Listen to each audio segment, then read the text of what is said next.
שלום לכולם. בקשר ליחסים בינלאומיים, כשעבדתי עם ילדים בחינוך מיוחד במצב מאוד קשה, אז ראינו התקדמות, אבל מנהל חדש לא רצה לראות אנשים דתיים בצל וסינן את כולם. זה היה בתקופה סדר מרתון בחירות במדינה, בישראל, ועם כל סיבוב בחירות היה סטייה יותר שמאלה, והמצב בעבודה כבר היה לא מסודר, די כאוטי, יותר כאוטי,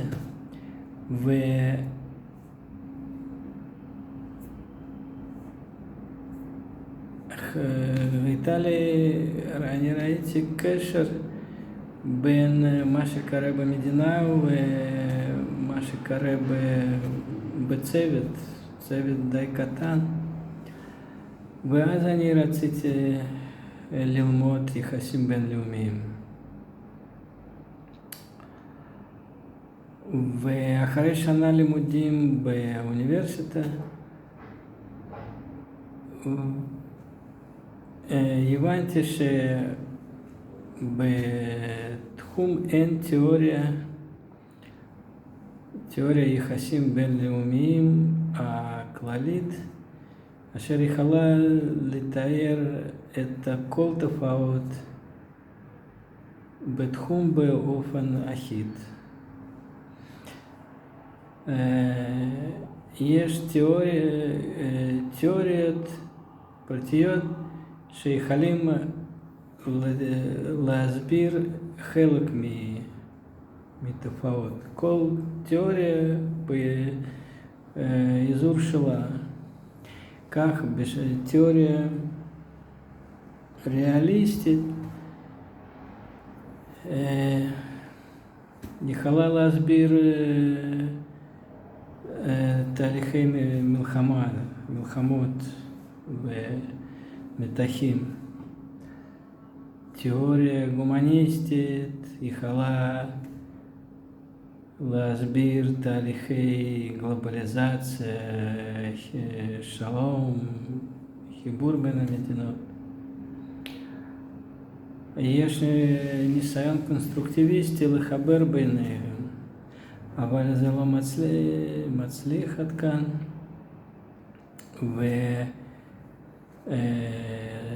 ומאורעות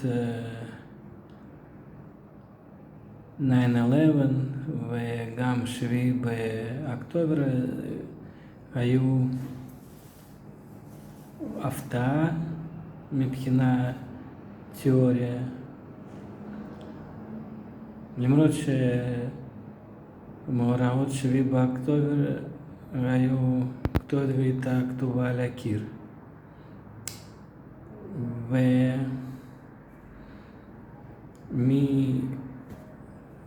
בכל זה כבר 15 שנה, 20 שנה עלו קולות שאולי יש עניין לחפש בהשקפות לא מערביות, שאולי בתרבויות של העולם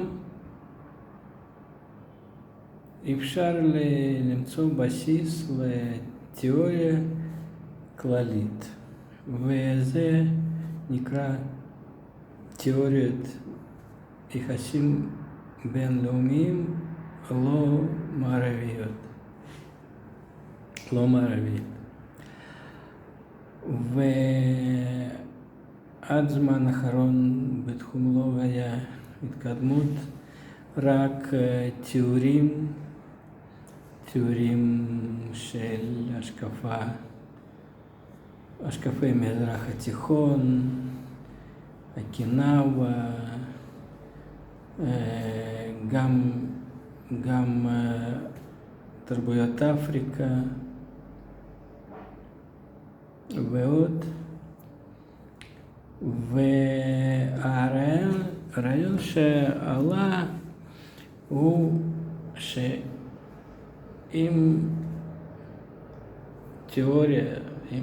צריכה תיאוריה הכללית, אז אפשר להתחיל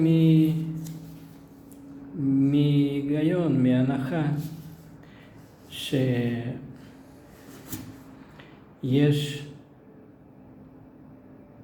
מקור. ההנחה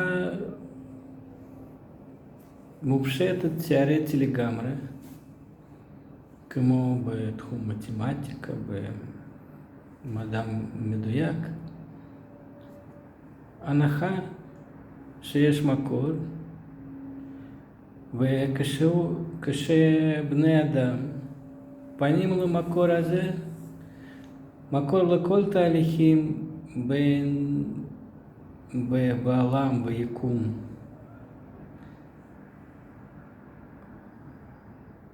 כולל גם בעלי חיים, גם לא בעלי חיים. וכשבני אדם פונים למקור הזה, נמצאים בכיוון, במודע או בלא מודע, בכיוון הזה, אז תהליכים בינלאומיים, יחסים בין אנשים, מתחילים להסתדר, וכל התהליכים זה תהליכי שלום. כשבני אדם נמצאים בכיוון הפוך, אז מתחיל אי סדר וכאוס בעולם.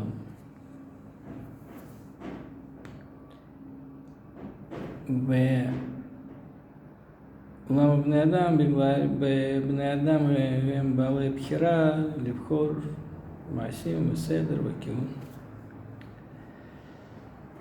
ומה יכול להיות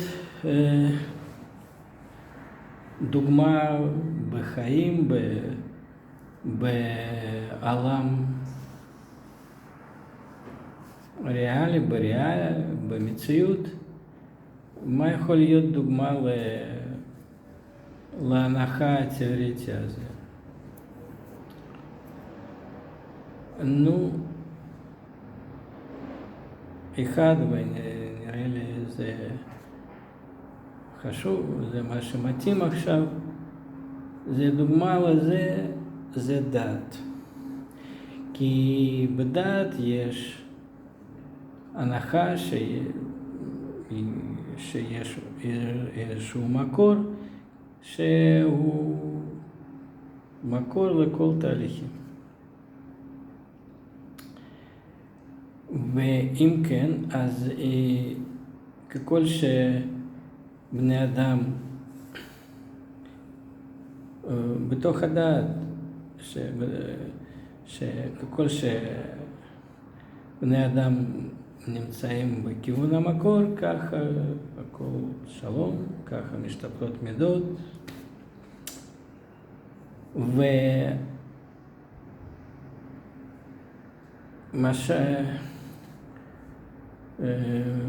המשל הראשון, תפקיד הראשון זה יהדות. לפי הזמן הופעת.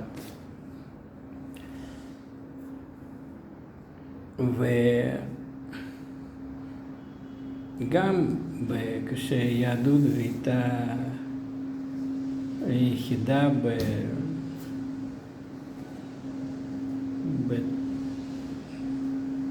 בכל השקפות מונותאיסטיות, גם היו מלחמות, גם היו, כן? גם הייתה מוות בעולם. במשך זמן היה פיצול התפצלה נצרות. אז לפי תיאוריה זה היה צריך להביא לגל אבידות בקרב האנושות.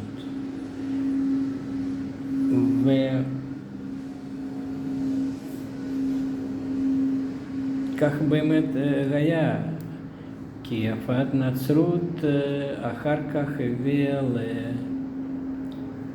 למלחמות דת.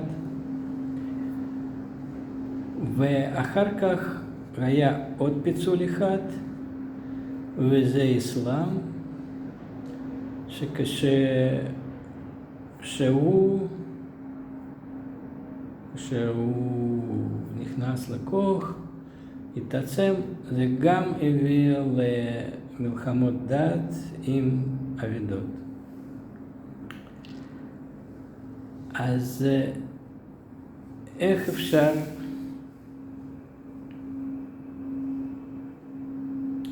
איזה אבידות צריך להכליל בחשבון?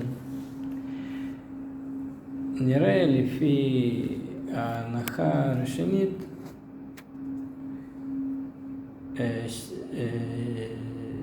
כמו שפנייה לכיוון המקור היא מסדרת כל תהליכים בעולם, שלום ביחסים בין אנשים, שיפור המידות, בריאות, אריכות ימים, כך והאבידות אם בכיוון שני היא סדר, הוא מתבטא באבידות עקב הקצרת חיים, פשע, אבידות בגלל פשע, מלחמות.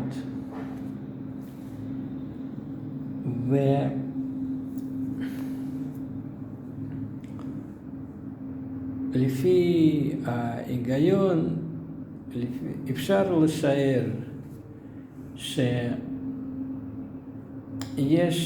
יחס מסוים בין מצוות חיוביות, ביהדות זה נקרא מצוות עשה, לעומת מצוות אזהרות, מצוות לא תעשה. והמקור הזה ביהדות אפשר למצוא במה שכתוב, שכשהשם יצר את האדם, הוא שם אותו בגן עדן לעבדה ולשמרה. והוא הקדים לעבדה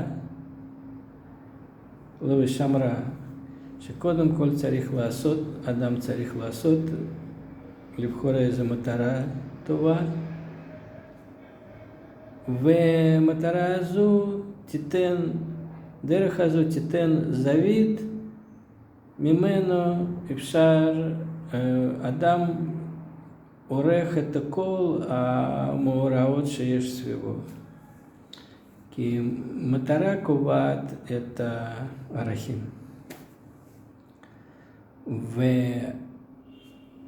וכך ביהדות יש 613 מצוות, תרי"ג מצוות, מהם 248 מצוות עשה ו-365 מצוות לא תעשה. ויחס זה 0.679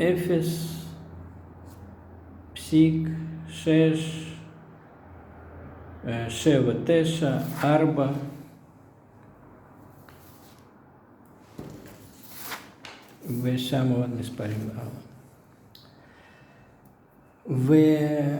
ולפי אפשר לשער שאם הנחה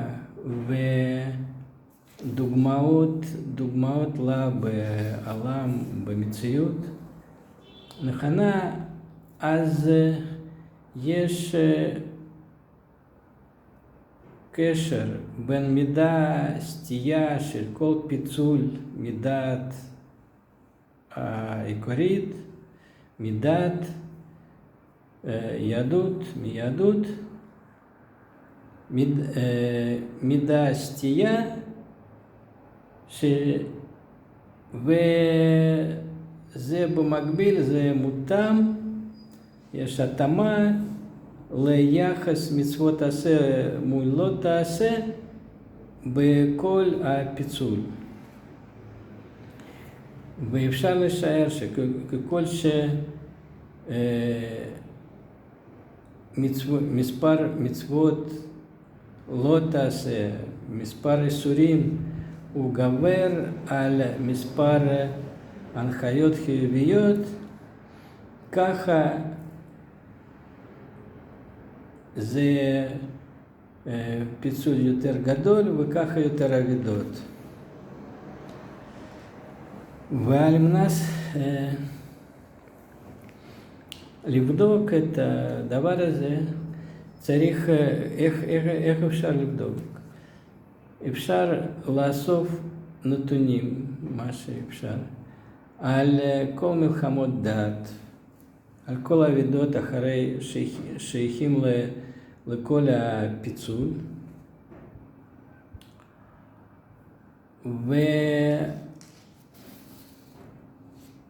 ובקשר כן, לפחות בקשר לאבידות החיים במלחמות דת, אפשר אולי אפילו לעשות משהו כמותי, נוסחה כמותי, שמקדם האלימות של כל ותקפנות שכל פיצול הוא אפשר לחשבן לפי מספר הרוגים או אבידות במלחמות דת במשך תקופה מסוימת על פני שטח שהיה מיועד לכיבוש, שכוונתו היה לכבוש, ביחס לכל המספר האנשים שהיו אז, לכל האנושות שכל תקופה ותקופה. לדוגמה כמו ככה.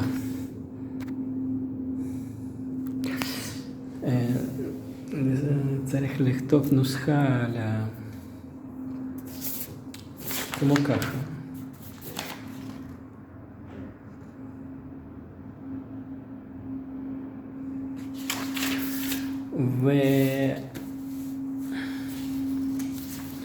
ואם הנחה ותיאוריה הן נכונות, אז זה מספר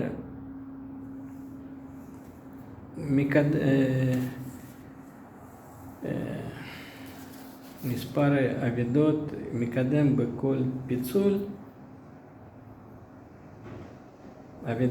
מקדם אבידות בכל פיצול, יהיה זהה ליחס מצוות עשה מול לא תעשה בכל הסטייה ממקור, מדעת עיקרית. דעת עיקרית. יש עוד דבר אחד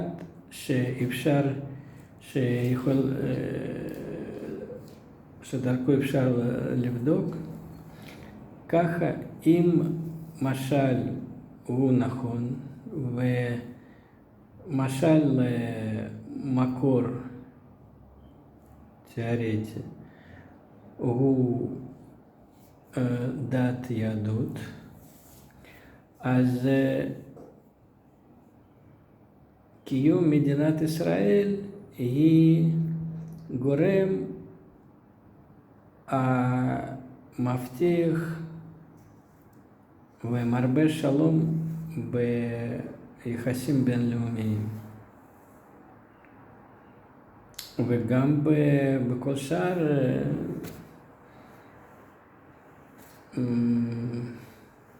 דרכים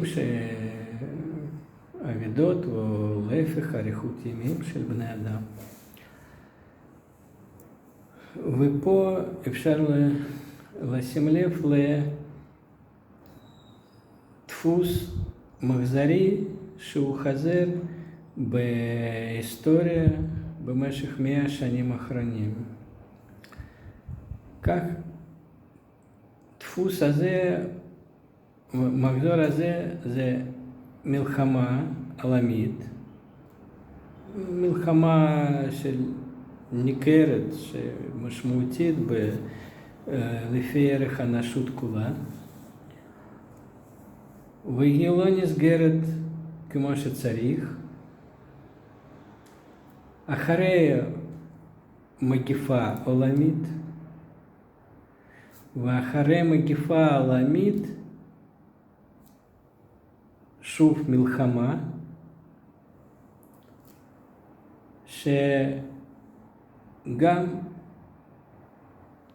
לפי ערך האנושות כולה, תופס את כל האנושות. וכך לפני 100 שנה הייתה פרצה מלחמה העולם הראשונה. היא נסגרה איך שהיא נסגרה, והיא לא נסגרה כל כך בצדק, כי מי שהיה פתח במלחמה, גרמניה, היא בעצם לא הפסידה, היא לא חשה את תוצאות המלחמה על השטח שלה. ובין כה היא נסגרה איך שהיא נסגרה, ומיד פרצה מגפה עולמית. זו הייתה מכונה מחלה ויראלית, שפעת ספרדית. ואחרי 15 שנה אחרי זה פרצה מלחמה שנייה, שיצאה מאותו מקור שמלחמה הראשונה, והייתה גם כן מלחמה עולמית, מלחמת העולם השנייה.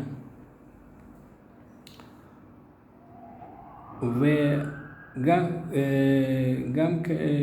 אותו דבר גם אפשר, אותו דפוס אפשר לראות גם בזמננו, אחרי 100 שנה, שבמזרח התיכון, בסוריה, התפרצה מלחמה לפי ערך, לפי קנה מידה של איזור כולו, וגם אבדות קרוב למיליון הרוגים, לפי הערכות שונות בין 700,000 למיליון, וזה הייתה עם אותה מידה אכזריות שלפני 100 שנה.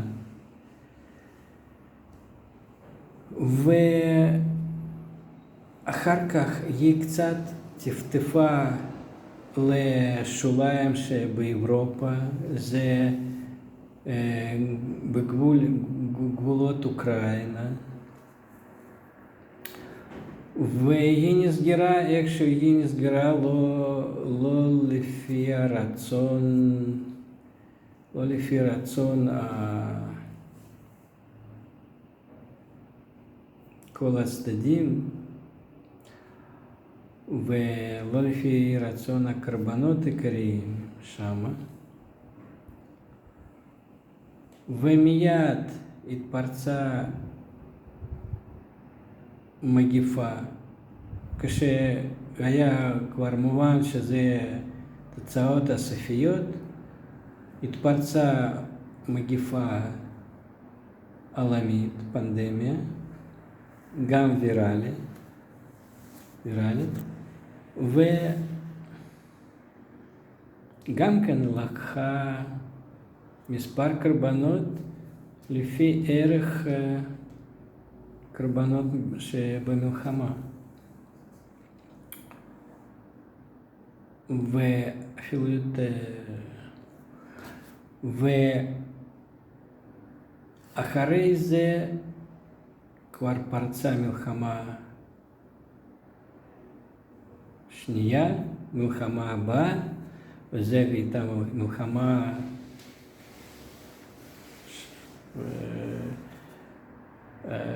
בעוצמה גבוה, וכבר באוקראינה, וזה כבר, אמנם זה עדיין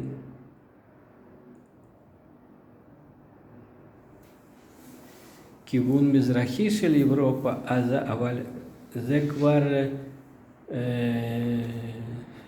אירופה כן מרגישה את זה. ומעניין, ביום פלישה לאוקראינה נפסקה המגפה. בקבל בין יום למחרת נפסקה את המגפה.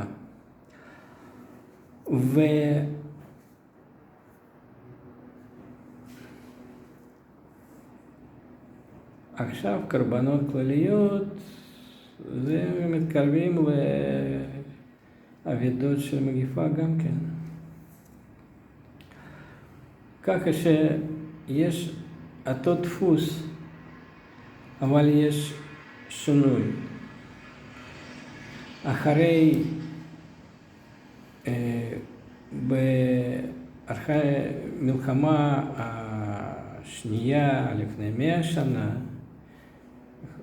מלחמת העולם השנייה הסתיימה בהקמת מדינת ישראל. וזה היה ישר קשור לעצם המלחמה, בגלל שמלחמה שנייה היא הייתה מטעם אנטישמי, לא רק, אבל היא הייתה מבוססת על האנטישמיות. והקמת מדינת ישראל זה סימן לסיום המחזור,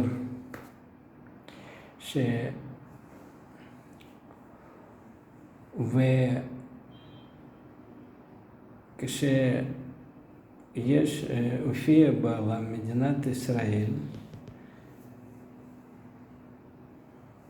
אז מחזור הנוכחי, מחזור דפוס שחוזר בימינו, הוא גם כן, הוא אותו דפוס, אבל הוא יותר רך, גם לפי מספר אבדות.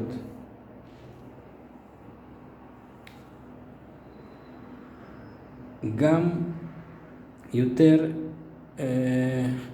גבולות זמניות יותר שטוחות, כי יותר שטוחות, וזה הולך גם עוצמה פחות, וגם מיקום הוא יותר שולי.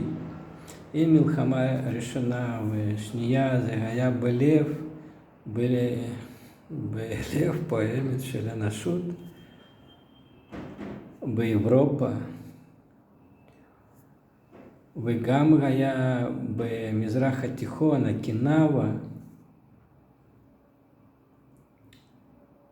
שזה גם עוצמה, גם גם מיקום מאוד רגיש, עצב האנושות, וגם שטח כולל שתי חצי כדור הארץ, כל כדור הארץ.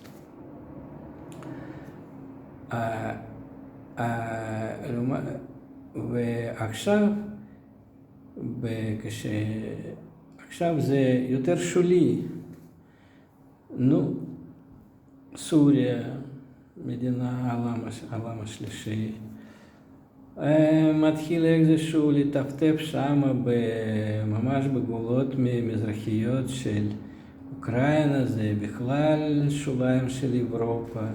נו, קצת, פלש יותר פנימה, אבל זה עדיין, זה מזרח אירופה, זה שוליים.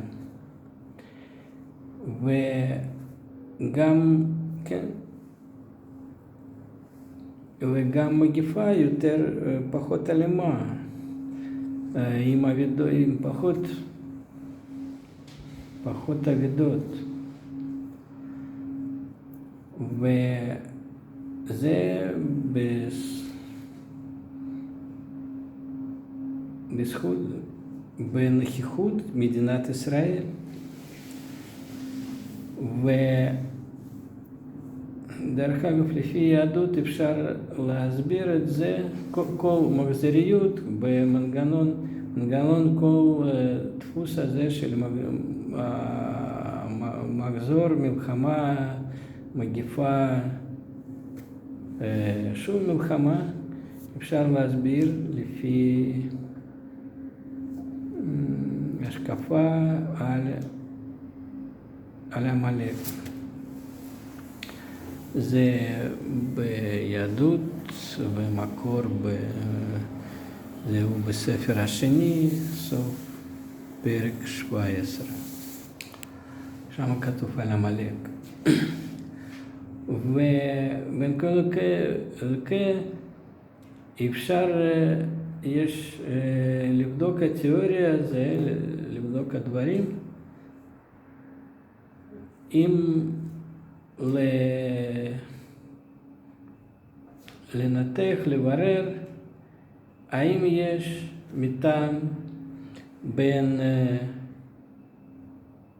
עוצמת מדינת ישראל עד יציבות וביטחון, קיום בטיחות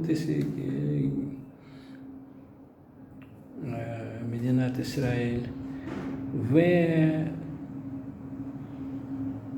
ותהליכי שלום או מידת מתח ביחסים בינלאומיים.